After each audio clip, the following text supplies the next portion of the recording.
चलिए क्वेश्चन आपके सामने दिया गया है। तो चलिए यहाँ पर दिया है कि मुगल काल के दौरान एक विदेशी यात्री भारत आया था। उसने एक विशेषज्ञ के रूप में तख्ते ताऊ अर्थात जिसे मयूर सिंहासन कहते हैं का वर्णन किया था, उसका नाम क्या है। तो चलिए बताइएगा कि ये जो विदेशी यात्री था जो कि एक विशेषज्ञ के रूप में तख्ते ताऊ का वर्णन किया, इसका नाम बताना है। तो चलिए बहुत ही अच्छा क्वेश्चन आपका है। ये आपका ऑप्शन सी हो जाएगा, कौन सा, ट्रेवर्नियर। ठीक है, एक फ्रांसीसी, ठीक है, क्या था, एक फ्रांसीसी व्यापारी था, ठीक है ना, एक फ्रांसीसी व्यापारी था जिसने अपनी पुस्तक पर इसका विस्तृत वर्णन किया है मयूर सिंहासन का। तो ऑप्शन क्या हो जाएगा, सी नंबर। ठीक है, ये फ्रांसीसी व्यापारी था। और आगे बढ़ते हैं, क्वेश्चन आपसे दिया गया है, मोहम्मद बिन कासिम ने सिंध को जीता था कौन से वर्ष में। चलिए मोहम्मद बिन कासिम आप लोग जानते हैं भारत पर आक्रमण करने वाला प्रथम अरब यात्री है ना, भारत पर आक्रमण करने वाला प्रथम आपका अरब जो आपका था अरबी, ये आपको कौन था, मोहम्मद बिन कासिम। और इसने जो जीता था किस सन में, तो याद रखिए 712 में। कब, 712 में भारत पर आक्रमण किया था। और इसने कह सकते हैं कि इस युद्ध में कई जगह कह सकते हैं कि लूटपाट भी किया था। तो इस प्रकार से ऑप्शन क्या हो जाएगा, ए नंबर राइट हो जाएगा। अगर ये पूछ ले कि भारत पर आक्रमण करने वाला पहला अरब कौन था, अरबी कौन था, तो आपको यहाँ पर मोहम्मद बिन कासिम आपका जवाब राइट हो जाएगा। 712 में किया था, सिंध पर आक्रमण किया था। ठीक है, आगे बढ़ते हैं, क्वेश्चन दिया गया है कि देवी माँ की पूजा संबंधी थी, देवी माँ की पूजा संबंधी थी, यहाँ पर बताना है आर्य सभ्यता में, भूमध्य सागरीय सभ्यता, सिंधु घाटी या उत्तर वैदिक। चलिए यहाँ पर ऑप्शन सी देखो, सिंधु घाटी सभ्यता में आपने मूवी देखा होगा मोहेंजोदाड़ो, है ना, वहाँ पर आपको पूरी तरीके से उस मूवी को अगर आप देख लेते हैं तो बहुत ही चीज़ें आपको यहाँ पर कन्फर्म हो भी जाएंगी। तो आगे बढ़ते हैं, क्वेश्चन दिया गया है कि मुगल जागीर से क्या समझते हैं। तो चलिए बताइएगा मुगल जागीर से क्या समझते हैं। चलिए 4 नंबर में तो देखिए दिया गया है, मुक्त पर भूमि उपलब्ध कराना, जमींदार की समाप्ति या अफसर को भूमि राजस्व का अधिकार देना। यहाँ पर जो ऑप्शन आपका है सी नंबर कि मुगल जो जागीर आपका है इसका मतलब है कि अफसर को भूमि राजस्व का अधिकार देना। यहाँ पर ऑप्शन जो बनेगा सी नंबर इसका राइट हो जाएगा। ठीक है ना, तो मिला के देखा जाए इसके अंतर्गत क्या होता था, सरदारों को नगद वेतन न देकर जागीर प्रदान कर दी जाती थी, है ना, उन्हें इन जागीरों पर कर वसूलने को हक भी दे दिया जाता था। तो इसकी शुरुआत 13वीं शताब्दी में हुई थी और कह सकते हैं कि मुगल साम्राज्य तक एक आपका जारी भी रहा था। ठीक है, तो ऑप्शन आपका सी हो जाएगा। चलिए आगे बढ़ते हैं, क्वेश्चन दिया है हर्ष का दरबारी कवि कौन था। तो चलिए यहाँ पर देख सकते हैं हर्ष का दरबारी कवि इनमें से कौन है। 5 का ऑप्शन यहाँ पर आपका बाणभट्ट है ना, सभी लोग जानते हैं। ऑप्शन क्या बन जाएगा, सी नंबर आपका हो जाएगा बाणभट्ट। और याद रखिए इसने 2 रचनाएं जो किया है बहुत ही महत्वपूर्ण है, जो कि आपके हमेशा पूछी जाती हैं, हर्षचरित। ठीक है, हर्षचरित, और साथ में एक रचना और भी है आपकी कादम्बरी। ठीक है, कौन सी, तो आपकी कादम्बरी। ये जो आपकी रचनाएं है जो कि आपकी पूछी जाती है किसने रचित किया है, तो आपके बाणभट्ट ने किया है। एक पॉइंट और पूछा जाता है कि हर्षवर्धन के समय कौन सा चीनी यात्री आया था भारत में। तो आपका हा से हर्षवर्धन है और हा से हो जाएगा हुएन सांग। ठीक है, हुएन सांग आपका आया था जो कि आपके भारत आया था, हर्षवर्धन के समय आया था, जिसने सीयू की, ठीक है, सीयू की कह सकते हैं रचना की थी अर्थात किताब लिखा था। ठीक है, इतने पॉइंट यहाँ से बनते हैं। और आगे बढ़ते हैं, क्वेश्चन दिया गया है भारतीय राष्ट्रीय आंदोलन से। क्वेश्चन दिया गया है कि पंचशील का सिद्धांत निम्नलिखित में से क्या सही नहीं है। पंचशील का सिद्धांत निम्नलिखित में से क्या सही नहीं है या इनमें से क्या नहीं है। तो देखिए पंचशील में यहाँ पर जो पहला पॉइंट दिया गया गुट निरपेक्षता, ये इसके अंदर आपका नहीं आता है। लेकिन यहाँ पर शांतिपूर्ण सहअस्तित्व, एक दूसरे की भूभागीय अखंडता और सार्वभौमत्व पर परस्पर सम्मान, और एक दूसरे के आंतरिक मामलों में पारस्परिक हस्तक्षेप। मतलब यहाँ पर जो आपके 3 है ये तो सही है, लेकिन गुट निरपेक्षता ये पंचशील का आपका आधार नहीं है। तो ऑप्शन बन जाएगा ए नंबर राइट हो जाएगा। ठीक है ना, और अगर आपसे पूछे कि ये कब था, तो नेहरू की विदेशी नीति जो कि मूल आधार पर पंचशील सिद्धांत ही था। और यह पंचशील सिद्धांत या शांतिपूर्ण कह सकते हैं, ये भारत में तिब्बत के बीच व्यापार परस्पर व्यवहार को संबंधित किया था। तो यहाँ पर ऑप्शन आपका ए नंबर राइट हो जाएगा। आगे बढ़ते हैं, क्वेश्चन आपसे अगला पूछा गया है ए ओ ह्यूम के संबंध में निम्नलिखित में से कौन सा कथन सही नहीं है। यहाँ पर देखो नई शब्द आपको दिया गया है। तो पहला पॉइंट दिया है उसने भारतीय राष्ट्रीय कांग्रेस की स्थापना की। बिल्कुल सही बात है कि स्थापना इसने किया था, है ना, और सेवा सदस्य के रूप में भी रहे थे। फिर दिया गया है यहाँ पर कि उसने कांग्रेस के वार्षिक सत्रों को 2 बार अध्यक्षता की। तो ऐसी बात तो नहीं है, सिर्फ उसने एक ही बार अध्यक्षता किया था। तो मतलब यहाँ पर जो आपका ऑप्शन बी नंबर है ये यहाँ पर क्या हो जाएगा, गलत हो जाएगा। वह एक आर्निथोलॉजिस्ट था, ये भी सही है। वह भारतीय सिविल सेवा का सदस्य था, ये भी सही है। लेकिन बी नंबर आपका यहाँ पर गलत हो जाएगा। क्लियर है ना, क्लियर हो गया ना, इसने कभी भी अध्यक्षता इसमें से नहीं किया है। ठीक है, चलिए और आगे बढ़ते हैं। क्वेश्चन आपसे अगला पूछा गया है कि 1919 अधिनियम में द्विशासन धारणा को जिस व्यक्ति ने परिचित कराया वे आपके कौन थे। तो चलिए द्विशासन धारणा को जो परिचित कराया था उस व्यक्ति का यहाँ पर नाम बताना है, कौन हो जाएंगे। तो यहाँ पर आपके हैं मॉन्टेग्यू, कौन है आपके मॉन्टेग्यू, याद रखिए मॉन्टेग्यू, जो कि आपके 1919 में कब आया था, तो आपके 1919 में अधिनियम जो आपका आया था उसमें से द्विसदनात्मक धारणा जो आपकी हुई थी। यहाँ पर ऑप्शन क्या हो जाएगा, ए नंबर राइट हो जाएगा, ठीक है। और द्वैत शासन के बारे में आप लोग जानते ही हैं। और आगे बढ़ते हैं, क्वेश्चन आपसे दिया गया है, निम्न में से कौन सी जनजाति ताना भगत आंदोलन के साथ जुड़ी हुई है। यहाँ पर एक जनजाति दी गई है ताना भगत, ताना भगत आंदोलन के साथ जुड़ी हुई कौन सी। चलिए 9 का जवाब देना है। यहाँ पर आपका जो आपका दिया है उराओन, कौन सी उराओन जो है, उराओन जनजाति, ये ताना भगत आंदोलन के साथ जुड़ी है। और यह आंदोलन कब हुआ था, 1914 में ये आपका आंदोलन हुआ था। ऑप्शन आपका बनेगा ए नंबर राइट हो जाएगा। आगे बढ़ते क्वेश्चन दिया गया है, निम्न में से कौन सा उपन्यास भारत के स्वतंत्रता सेनानियों के लिए प्रेरणा का स्रोत बना था। चलिए बताइएगा कि भारत के स्वतंत्रता सेनानियों के लिए प्रेरणा का जो स्रोत बना था ये कौन सा उपन्यास था। 10 का जवाब देना है। यहाँ पर सही जवाब इनमें से क्या हो जाएगा। चलिए 10 का ऑप्शन, यहाँ पर ऑप्शन बी हो जाएगा, ये आपका आनंद मठ, ठीक है। क्या है, तो यहाँ पर ऑप्शन जो बनेगा वो आपका बी हो जाएगा, आनंद मठ। यहाँ पर आपका जवाब राइट हो जाएगा। क्लियर है ना ये पॉइंट।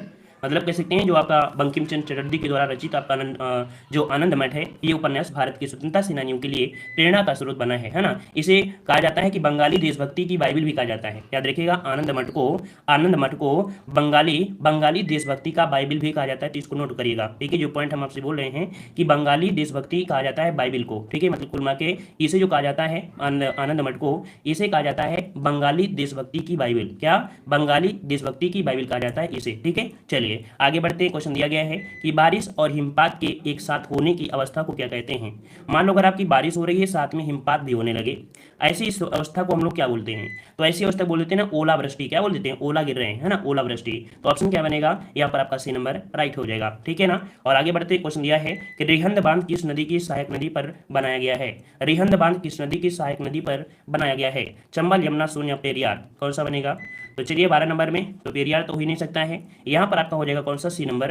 रिहंद बांध किस नदी की सहायक नदी पर, तो आपकी सोन। यहाँ पर जो आपका बन जाएगा ऑप्शन सी नंबर यहाँ पर राइट हो जाएगा। क्लियर है। चलिए और यहाँ पर आपसे दिया गया है, देखो रिहंद बांध रिहंद नदी पर बनाया गया। का रिहंद बांध रिहंद नदी पर बनाया गया है, जो कि भारत के उत्तर प्रदेश राज्य में स्थित है। और ये देखो कह रहा है, इसमें देखो क्वेश्चन आप लोग बोल रहे हैं, कह रहे हैं किस नदी की सहायक नदी पर, तो भैया सोन नदी की सहायक नदी जो आपकी रिहंद नदी है, कौन, रिहंद नदी है। बना किसमें, रिहंद नदी पर, लेकिन है किसकी सहायक नदी, तो सोन नदी के ही ऐसे बोला गया है, ठीक है। चलिए समझ गए होंगे। चलिए आगे बढ़ते हैं। क्वेश्चन दिया है कि एक ही समय में कंपन करने वाले स्थानों को क्या कहते हैं। चलिए एक ही समय में कंपन करने वाले स्थानों को क्या कहते हैं, 13 नंबर में। ये आपके होते हैं होमोसिम्सल, ठीक है, इन्हें बोलते हैं होमोसिम्सल लाइन्स बोलते हैं, या इसे हम लोग सभूमध्य रेखाएं भी कहते हैं। क्या, इसे सभूमध्य रेखाएं कहते हैं कि एक ही समय में कंपन करने वाले स्थान, जैसे मान लीजिए कि स्थान ये है, यहाँ भी है, दोनों एक ही समय में अगर कंपन हो रहे हैं तो इस वाली रेखा को हम जो बोलेंगे क्या, सभूमध्य रेखाएं, या बोलेंगे होमोसिम्सल लाइन्स बोलते हैं, ठीक है। तो ऑप्शन ए नंबर राइट हो जाएगा। नोट करिएगा, थोड़ा सा कठिन स्तर का कह सकते हैं, ये मॉडल पेपर भी आपका थोड़ा सा है। चलिए भारत के निम्नलिखित क्षेत्रों में से कौन सा चीड़ के वनों से संबंधित है। यहाँ पर बताइएगा कि ऐसा कौन सा आपका यहाँ पर जो क्षेत्र है जहाँ पर चीड़ के वन आपके पाए जाते हैं, ठीक है, चीड़ के वन। तो चीड़ के जो आपकी लकड़ी वगैरह आपकी पाई जाती है, अर्थात वृक्ष पाए जाते हैं, ये आपके मिलते हैं आपके उत्तराखंड में। ऑप्शन बनेगा आपका डी नंबर। कुल मिला के देखा जाए तो चीड़ के वृक्ष हिमालय के बाहरी ढालों पर, शिवालिक की पहाड़ी पर, जहाँ पर ऊंचाई देखा जाए तो आपकी 700 से लेकर 1500 मीटर की ऊंचाई पर आपके खूब मिलते हैं आपके, है ना। तो इस प्रकार से ऑप्शन क्या बन जाएगा, डी नंबर यहाँ पर राइट हो जाएगा। जैसे पश्चिमी क्षेत्र में देखा जाए कश्मीर से लेकर भूटान तक इसका विस्तार बहुत ज्यादा, इस प्रकार के जो वन पाए जाते हैं ये आपकी कश्मीर एरिया के कह सकते लेके आपके भूटान तक इसका विस्तार है, जहां पर ऊंचाई कितनी है, 700 से लेके 1500 मीटर तक आपकी ऊंचाई है। यहाँ पर बहुतायत में मिलते हैं, ठीक है। आगे बढ़ते हैं। क्वेश्चन आपसे दिया गया है कि मरुभूमि की विस्तार को रोकने के लिए वृक्षारोपण पट्टियां अथवा खंडों में सबसे छोटे वृक्ष मरुस्थल की ओर और सबसे ऊंचे वृक्ष दूसरी ओर रोपण किए जाते हैं। इस रोपण का नाम क्या है। चलिए भाई 15 नंबर में ये भी थोड़ा सा समझदार क्वेश्चन आपका है और अच्छा क्वेश्चन है। यहाँ पर ऑप्शन बनेगा सी नंबर हो जाएगा, वात रोध बोलते हैं इसे। क्या बोलते हैं, वात रोध बोलते हैं। कुल मिला के कहा जा सकता है कि मरुस्थल में वात रोध उस स्थिति को कहते हैं जब मरुस्थल में अपरदन को रोकने के लिए वहां छोटे और बड़े पेड़ों का विस्तार किया जाता है, जिसके अंतर्गत छोटे वृक्ष मरुस्थल की ओर, बड़े और वृक्ष दूसरी ओर लगाए जाते हैं, है ना। क्या है कि जैसे आपका यहाँ पर मरुभूमि है, अर्थात कह सकते हैं जैसे कि मरुस्थल है, तो वहां पर क्या होता है, पेड़ों को कई प्रकार से लगाते हैं, कहीं पर बड़े लगाते हैं, कहीं पर छोटे लगाते हैं, ताकि क्या अपरदन को कम किया जा सके। तो वही स्थिति को बोलते हैं वात रोध बोलते हैं, ठीक है। समझ गए होंगे इस भाषा को। चलिए आगे बढ़ते हैं। क्वेश्चन आपसे दिया गया है अर्थव्यवस्था से कि किस प्रकार के उत्पादों के न्यूनतम समर्थन मूल्यों की सिफारिश CACP द्वारा की जाती है। तो चलिए यहाँ पर बताइएगा कि कौन प्रकार के उत्पाद हैं, मतलब किस प्रकार के उत्पादों के न्यूनतम समर्थन मूल्यों की सिफारिश CACP द्वारा की जाती है। 16 का ऑप्शन बनेगा यहाँ पर बी नंबर, कृषि उत्पाद से रिलेटेड जितने भी होते हैं, कुल मिला के कह सकते हैं कि कृषि लागत और मूल्य आयोग जो कि कृषि उत्पादों को न्यूनतम समर्थन मूल्य की सिफारिश करता है और इसके द्वारा सरकार किसानों को उनके जो उत्पाद होते हैं उसका सही मूल्य देने की गारंटी भी प्रदान करता है। ठीक है ना, इस प्रकार से ऑप्शन बी नंबर राइट हो जाएगा। ठीक है, आगे बढ़ते हैं। क्वेश्चन दिया गया है कि ऐसा विकास जो वर्तमान पीढ़ी की जरूरतों को पूरा करते हुए भविष्य की पीढ़ी की क्षमता को ध्यान में रखे, यह ब्रटलैंड कमीशन का मुख्य बिंदु था, इसे विकास कहते हैं। यहाँ पर देखो एक ऐसी लैंग्वेज दिया गया है, यहाँ पर ये धारणा जो होती है इसे धारणी विकास कहते हैं। क्या धारणी विकास कहते हैं कि एक 1987 में, क्या 1987 में ब्रटलैंड कमीशन आया था और इसने क्या था कि अवर, मतलब कह सकते हैं अवर कॉमन फ्यूचर नाम से एक रिपोर्ट आपकी क्या की गई थी, प्रकाशित की गई थी और इसी रिपोर्ट में ही धारणी विकास जैसी अवधारणा को समझाया गया था। तो जिसका अर्थ होता है क्या कि ऐसा विकास जो भविष्य की पीढ़ी की आवश्यकताओं को उनके द्वारा पूरा करने की क्षमता है ना, या समझौता बगैर वर्तमान पीढ़ी की आवश्यकताओं को पूरा कर सके। तो ये है ऑप्शन आपका यहाँ पर ए नंबर यहाँ पर भरा जाएगा। ठीक है, और आगे बढ़ते हैं। क्वेश्चन आपसे दिया गया है मौद्रिक नीति का मुख्य उद्देश्य क्या होता है। तो चलिए बताइएगा, आज का टेस्ट आपका काफी कठिन लग रहा होगा, है ना। तो चलिए मौद्रिक नीति का मुख्य उद्देश्य इनमें से क्या हो जाएगा। मौद्रिक नीति का जो उद्देश्य होता है मूल्य स्थिरीकरण करना, क्या मूल्य स्थिरीकरण करना होता है। यहाँ पर ऑप्शन जो बनेगा सी नंबर कि मूल्य स्थिरता के साथ आर्थिक विकास को बढ़ावा देना, मूल्य स्थिरता के साथ आर्थिक विकास को बढ़ावा देना, ये होता है मौद्रिक नीति। तो ऑप्शन क्या बन जाएगा यहाँ पर आपका सी नंबर राइट हो जाएगा। और याद रखिएगा भारत में ये जो आपका होता है रिजर्व बैंक द्वारा किया जाता है, क्या भारत में ये रिजर्व बैंक के द्वारा ही किया जाता है। तो ऑप्शन क्या बन जाएगा सी नंबर आपका राइट हो जाएगा। अगला क्वेश्चन आपसे दिया गया है कि पूंजीवादी अर्थव्यवस्था में कीमतों का निर्धारण किया जाता है। ये देखिए पूंजीवादी अर्थव्यवस्था में जो कीमत का निर्धारण करते हैं वो कौन करते हैं, किसके माध्यम से होता है। तो आपकी मांग और आपूर्ति के माध्यम से, है ना। जितनी मांग होगी उसी के अनुसार क्या होगी, उसकी आपूर्ति होगी। मतलब देखा जाए जब सस्ता होगा तो लोग ज्यादा लेंगे, जब महंगा होगा तो लोग कम लेंगे। तो कीमत के ऊपर डिपेंड करता है मांग और आपूर्ति, है कि ना। सस्ता कर दो तो लूट लेंगे, महंगा कर दो तो कोई नहीं लेगा। तो यहाँ पर कीमत ही सबसे बड़ी डिपेंड होती है। तो ऑप्शन ए नंबर राइट हो जाएगा। आगे बढ़ते हैं। क्वेश्चन आपसे अगला पूछा गया है इनमें से कौन सा बैंक लघु उद्योगों की सहायता के लिए बनाया गया है। चलिए इसको हमने इकोनॉमिक्स में क्वेश्चन आपको पढ़ाया भी है। एक ऐसा भी बैंक है जो कि आपके लघु उद्योगों को सहायता देने के लिए या उसको बढ़ावा देने के लिए बनाया गया है। तो यहाँ पर 20 का ऑप्शन भी हो जाएगा, ये आपका है सिडबी। कौन सा है, तो आपका सिडबी यहाँ पर जवाब हो जाएगा भारतीय लघु उद्योग विकास बैंक की आपका है। ठीक है ना। और अगर आपसे पूछे कि इसका समन्वय जो कि आपके 2 अप्रैल 1990 को यहाँ पर प्रदान किया गया था, एक संस्था के रूप में किया गया था 2 अप्रैल 1990। ठीक है, चलिए आगे बढ़ते हैं। क्वेश्चन दिया गया है कि इनमें से कौन सा कथन राज्यपाल के बारे में सही नहीं है। तो चलिए राज्यपाल के बारे में देख लेते हैं कौन सा पॉइंट आपका सही नहीं है। पहला पॉइंट दिया है कि एक व्यक्ति 2 या 2 से अधिक राज्यों के राज्यपाल नियुक्त किया जा सकता है। पहला पॉइंट सही दिया है। किसी राज्यपाल को उसके कार्यकाल के दौरान एक राज्य से दूसरे राज्य में तबादला किया जा सकता है, ये भी सही दिया गया है। एक राज्य के राज्यपाल को राष्ट्रपति अपने हस्ताक्षर और मुद्रा सहित अधिपत्र द्वारा नियुक्त करेगा, ये भी सही दिया गया है। यार राज्यपाल बनने के लिए कम से कम 30 वर्ष की आयु होनी चाहिए। देखो 30 वर्ष की नहीं, कितनी होना चाहिए, 35 वर्ष। अगर वो 35 वर्ष की उम्र का है तो वो आप राज्यपाल बन सकता है। क्लियर हो गया है ना। तो इस प्रकार से डी नंबर ये आपका सही नहीं है। ठीक है, आगे बढ़ते हैं। क्वेश्चन दिया गया है कि संविधान में सामासिक भारत का वर्णन निम्नलिखित में से किस प्रकार से किया गया है। ये बताइए भारत में, देखो आज के जो क्वेश्चन है उनकी लैंग्वेज बहुत कठिन है ना, लेकिन आंसर सरल है। देखो आपका यहाँ पर जो 22 नंबर है, तो इसमें कह सकते हैं भारत को क्या बोला गया, आर्टिकल नंबर जो आपका 1 है उसमें कहा गया है कि भारत राज्यों का क्या होगा, संघ है ना। भारत राज्यों का क्या है, तो एक संघ है। तो यहाँ पर ऑप्शन क्या बनेगा, ए नंबर आपका जवाब राइट हो जाएगा। क्लियर है ना। चलिए आगे बढ़ते हैं। क्वेश्चन आपसे अगला पूछा गया है कि संविधान सभा में यह किसने कहा था कि राज्य की नीति निर्देशक सिद्धांत किसी बैंक में दे उस चेक की तरह है जिसका भुगतान बैंक अपनी सुविधा अनुसार करता है। तो इस पॉइंट को नोट करिएगा, इसको हमने कई बार बताया भी है, तो याद रखिएगा ये कहा है किसने। तो 23 का ऑप्शन ये हो जाएगा, एक केटी साथ है। केटी साथ ने कहा था कि राज्य के जो नीति निर्देशक सिद्धांत हैं ये किसी बैंक में दे उस चेक की तरह है जिसका भुगतान बैंक अपनी सुविधा अनुसार यहाँ पर करता है। ऑप्शन ए नंबर इसका राइट हो जाएगा। ठीक है, आगे बढ़ते हैं। क्वेश्चन आपसे दिया है कि भारतीय संविधान के अनुच्छेद 1 में यह घोषित किया गया है कि इंडिया अर्थात भारत क्या होगा, राज्यों का संघ होगा। तब तो इजी हो गया क्योंकि ये क्वेश्चन सेम हो गया। तो ऑप्शन क्या बन गया, ए नंबर यहाँ पर राइट हो जाएगा। आगे बढ़ते हैं। क्वेश्चन आपसे दिया गया है कि राज्यपाल की विवेकाधीन शक्ति नहीं है। तो चलिए राज्यपाल के बारे में दिया, राज्यपाल की विवेकाधीन शक्ति नहीं है, कौन सी नहीं है, 25 में। पहला पॉइंट दिया है मुख्यमंत्री को नियुक्त करना, ठीक है, ये अच्छी बात है, सही है। मंत्रालय की बर्खास्तगी कहीं ना कहीं सही है। कह रहा है विधानसभा का विघटन करना, ये भी सही दिया गया है। बिल के लिए सहमति, देखो यहाँ पर 25 का ऑप्शन डी, ये जो बिल के लिए सहमति है ये इसमें से आपका इसका जो कह सकते हैं विवेकाधीन आपका नहीं है, क्योंकि ये जो आपकी शक्तियां हैं वो मुख्यमंत्री की शक्ति है। क्या ये जो शक्ति है कि बिल के लिए सहमति होना ये मुख्यमंत्री की अशक्ति है ना। तो इस प्रकार से यहाँ पर जो ऑप्शन आपका डी है ये इसकी शक्ति आपकी नहीं है, 25 का ऑप्शन डी नंबर राइट हो जाएगा। क्लियर है। और आगे बढ़ते हैं, क्वेश्चन आपसे अगला पूछा गया है, कह रहा है सामान्य विज्ञान, कह रहा है मनुष्य के लाल रक्त कोशिका का जो जीवन काल होता है कितना होता है। तो चलिए आप लोग जानते हैं, बिल्कुल इजी क्वेश्चन है, कोई कठिन नहीं है। लाल रक्त कोशिकाओं की जो आपसे पूछा गया है तो ऑप्शन आपका ए हो जाएगा 120 दिन। क्या 120 दिन आपका होता है, ठीक है ना।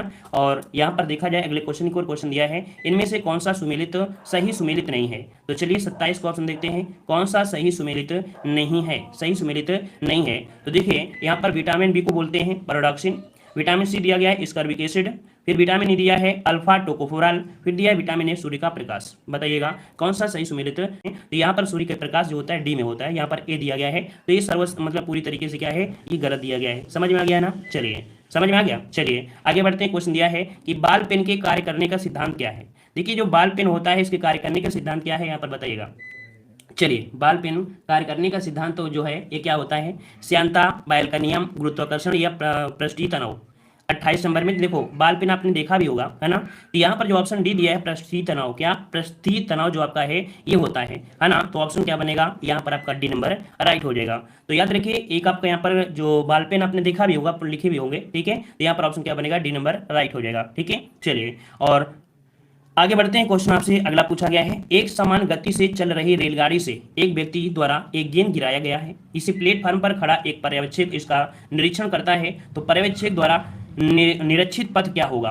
कुल मिला के यहाँ पर ये कहा गया है कि एक समान गति से रेलगाड़ी क्या हो रही है, चल रही है, एक व्यक्ति उसमें बैठा हुआ है और गेंद लिए था, वो गेंद गिराया गया है, इसी प्लेटफार्म पर जो खड़ा एक व्यक्ति है अर्थात एक पर्यवेक्षक है इसका निरीक्षण करता है, तो पर्यवेक्षक द्वारा निरीक्षित पथ क्या होगा। वो जो आपकी बॉल गिरी होगी वो गिरी होगी किस प्रकार से गिरी होगी, है ना। तो याद रखिए वो आपकी परवलयाकार होगी, क्या होगी, परवलयाकार। यहाँ पर ऑप्शन बनेगा सी नंबर इसका राइट हो जाएगा, ठीक है। चलिए आगे बढ़ते हैं, क्वेश्चन आपसे अगला पूछा गया है, निम्नलिखित में से किन तत्वों के लवणों द्वारा आतिशबाजी में रंग प्राप्त होता है। तो देखो यहाँ पर बताया भी गया है, पढ़ा भी आप लोगों ने होगा, है ना, कि जो आपका कह सकते हैं कि आतिशबाजी होती है, आतिशबाजी में जो रंग होते हैं वो किसके कारण होते हैं। तो 30 का ऑप्शन क्या बनेगा, यहाँ पर स्ट्रांसियम और आपका जो आपका दिया है बेरियम, यहाँ पर ऑप्शन सी नंबर स्ट्रांसियम और आपका जो बेरियम है इनकी वजह से क्या होता है कि आपके जो आतिशबाजी होती है तो उसमें क्या होते हैं, रंग होते हैं, है ना, लाल और कह सकते हैं नीले वगैरह रंग जो होते हैं वो इनके कारण ही होते हैं। तो ऑप्शन क्या बन जाएगा, यहाँ पर आपका सी नंबर राइट हो जाएगा। क्लियर है। आगे बढ़ते हैं, क्वेश्चन आपसे अगला पूछा गया है, शुद्ध वाक्य यहाँ पर आपको छाटना है 36 नंबर में। तो चलिए यहाँ पर देखते हैं हिंदी वाले में कौन सा आपका शुद्ध है। मैंने कपड़े पहनने हैं, मैंने कपड़े पहनने हैं ऐसा तो नहीं बनना है ना, मुझे कपड़े पहनने हैं, तो ऑप्शन क्या बनेगा, बी नंबर आपका बनेगा, मुझे कपड़े पहनने हैं। क्लियर है। अगला क्वेश्चन आपसे दिया गया है, चारा फेंकना मुहावरे का अर्थ बताइए, चारा फेंकना मुहावरे का अर्थ बताना है 37 नंबर में। तो देखिए यहाँ पर जैसे क्या होता है कि मछली पकड़ने जाते हैं, तो चारा फेंकना मतलब बात वही हो, कुल मिला के देखो क्या होता है, प्रलोभन देना, है ना। ऑप्शन आपका बी हो जाएगा, प्रलोभन देना आपका जवाब राइट हो जाएगा, ठीक है। और आगे बढ़ते हैं, क्वेश्चन आपसे दिया गया है कि राम की शक्ति पूजा के रचनाकार कौन है, राम की शक्ति पूजा के जो रचनाकार हैं वो आपके कौन है। चलिए 38 का जवाब देना है, 38 का ऑप्शन क्या बनेगा, तो यहाँ पर आपका निराला, याद रखिएगा कि जो आपके निराला जी हैं, निराला जी कहाँ पर हैं, ऑप्शन ए में दिया गया है, राम की शक्ति पूजा जो रचनाकार है वो आपका कौन है, तो यहाँ पर ऑप्शन बन जाएगा कौन सा, ए नंबर यहाँ पर राइट हो जाएगा, ठीक है ना। चलिए आगे बढ़ते हैं, क्वेश्चन आपसे दिया गया है, निम्नलिखित में से कौन सा शब्द मक्खन का पर्यायवाची है, मक्खन का पर्यायवाची पूछा गया है, मक्खन का पर्यायवाची इनमें से कौन सा हो जाएगा। तो चलिए मक्खन के पर्यायवाची में यहाँ पर देख सकते हैं, हमने आपको जो क्लास होती है ना, रात 8:30 बजे वाली क्लास, वहाँ पर हमने आपको कई बार बताया भी है। इसका मतलब क्या होता है, तो यहाँ पर आपका होता है नवनीत, नवनीत मतलब होता है मक्खन होता है, यहाँ पर जैसे ताजा मक्खन हो गया, तो ऑप्शन क्या बन जाएगा, सी नंबर इसका जवाब राइट हो जाएगा। याद आ गया। चलिए आगे बढ़ते हैं, क्वेश्चन आपसे दिया गया है, भानुदय में प्रयुक्त संधि का नाम बताना है, भानुदय में प्रयुक्त संधि इनमें से क्या हो जाएगा। तो चलिए तोड़िए यहाँ पर, भानुदय में कैसे टूटेगा, तो यहाँ पर आपका भानु तो निकल के आएगा ही आएगा, भानु तो निकल कर आएगा ही आएगा, साथ में यहाँ पर क्या आ जाएगा, उदय आएगा, उदय आएगा। तो कुल मिला के यहाँ पर जो आपका बना है छोटा ऊ और आपका छोटा ऊ बराबर आपका बड़ा ऊ, और ये बड़ा ऊ जो होता है कौन सी संधि में होगा, तो आपकी पढ़ाई गई है दीर्घ संधि, है ना, क्योंकि छोटा छोटा मिलकर बड़ा हो गया तो आपका दीर्घ हो गया, ऑप्शन बी आपका जवाब राइट हो जाएगा। क्लियर है। आगे बढ़ते हैं, क्वेश्चन आपसे दिया गया है कि टिकाऊ शहरी विकास के क्षेत्र में सहयोग के लिए भारत और किस देश के बीच हुए समझौता ज्ञापन को केंद्रीय मंत्रिमंडल ने मंजूरी दे दी है। चलिए बताइएगा, यहाँ पर दिया है कि टिकाऊ शहरी विकास के क्षेत्र में सहयोग के लिए भारत और किस देश के बीच हुए समझौता ज्ञापन को केंद्रीय मंत्रिमंडल ने मंजूरी दे दिया है। तो यहाँ पर 51 का ऑप्शन आपका राइट हो जाएगा, आपका सी नंबर आपकी मालदीव। ठीक है, क्या मालदीव, मतलब कह सकते हैं कि टिकाऊ शहरी विकास के क्षेत्र में सहयोग के लिए भारत और मालदीव के बीच हुआ एक समझौता हुआ है, जिसके अंतर्गत केंद्रीय मंत्रिमंडल ने मंजूरी दे दिया है, और इस समझौते के अनुसार जो कार्यक्रम है उनके माध्यम से कार्यनीति बनाई जाएगी और कार्य को आगे बढ़ाया जाएगा। ठीक है ना, तो यहाँ पर ऑप्शन क्या हो जाएगा, सी नंबर इसका राइट हो जाएगा। ठीक है, और आगे बढ़ते हैं, क्वेश्चन आपसे अगला पूछा गया है कि सरकारी थिंक टैंक नीति आयोग ने हाल ही में सस्टेनेबल डेवलपमेंट गोल्स इंडेक्स का कौन सा संस्करण जारी किया है। तो देखिए यहाँ पर एक रिपोर्ट आपकी दी गई है जिसका नाम है सस्टेनेबल डेवलपमेंट गोल्स इंडेक्स, है ना। ये जो संस्करण जारी किया गया है, कौन सा संस्करण हुआ है, तो याद रखिए ये तीसरा संस्करण है, इसका कौन सा है, ये तीसरा संस्करण आपका हुआ है। कुल मिला के इस रिपोर्ट के माध्यम से जो राज्य हैं और आपके संघ शासित प्रदेश हैं उनकी सामाजिक और आर्थिक जो पर्यावरण स्थिति है उसके प्रदर्शन का आकलन किया जाता है कि जो सामाजिकता है और आर्थिक विकास है, पर्यावरण की स्थिति क्या है, इसके माध्यम से ये रिपोर्ट आपकी बताती है कि यहाँ पर जो सामाजिक, आर्थिक और पर्यावरण की स्थिति है वो कैसा, इसकी तीसरी रिपोर्ट आपकी दी है आपके नीति आयोग ने। और आगे बढ़ते हैं, क्वेश्चन आपसे अगला पूछा है कि लेफ्टिनेंट जनरल प्रदीप चंद्रन नायर को भारत के सबसे पुराने किस अर्धसैन्य बल का महानिदेशक नियुक्त किया गया है। चलिए 53 का ऑप्शन देना है, 53 नंबर में देखो यहाँ पर ये सब 2 पॉइंट आपसे दे दिया है कि भारत का सबसे पुराना जो आपका अर्धसैन्य बल है वो कौन सा है, तो यहाँ पर याद रखिएगा कि आपका असम राइफल है। ठीक है ना, को ये भी डायरेक्ट याद रखना है क्योंकि इस क्वेश्चन बनता है कि सबसे पुराना जो आपका भारत का अर्धसैन्य बल है वो आपका असम राइफल्स है, तो डायरेक्ट याद रखिएगा कि असम राइफल्स के लिए ये आपके चुने गए हैं प्रदीप चंद्रन नायर को इनका महानिदेशक। क्लियर है। चलिए आगे बढ़ते हैं, क्वेश्चन आपसे अगला पूछा गया है केंद्र सरकार ने हाल ही में किस शहर में स्थित कोरोना वैक्सीन निर्माता कंपनी बायोलॉजिकल ई से 30 करोड़ डोज खरीदने के लिए करार किया है। तो चलिए बताइएगा, यहाँ पर बायोलॉजिकल जो आपकी कह सकते हैं वैक्सीन कंपनी है ना, ये कह सकते हैं कि ये कौन किस शहर में आपकी कंपनी है, तो यहाँ पर जवाब हो जाएगा कौन सा, 54 नंबर में ऑप्शन आपका बी हो जाएगा, ये आपके हैदराबाद में। याद रखिएगा ये आपके हैदराबाद में है, जो कि कोरोना वैक्सीन निर्माता कंपनी बायोलॉजिकल है, इसे 30 करोड़ डोज खरीदने के लिए करार किया गया है, ऑप्शन बी हो जाएगा। और आगे बढ़ते हैं, क्वेश्चन आपसे अगला पूछा गया है निम्न में से किस राज्य सरकार ने हाल ही में अंकुर नाम की एक योजना शुरुआत की है।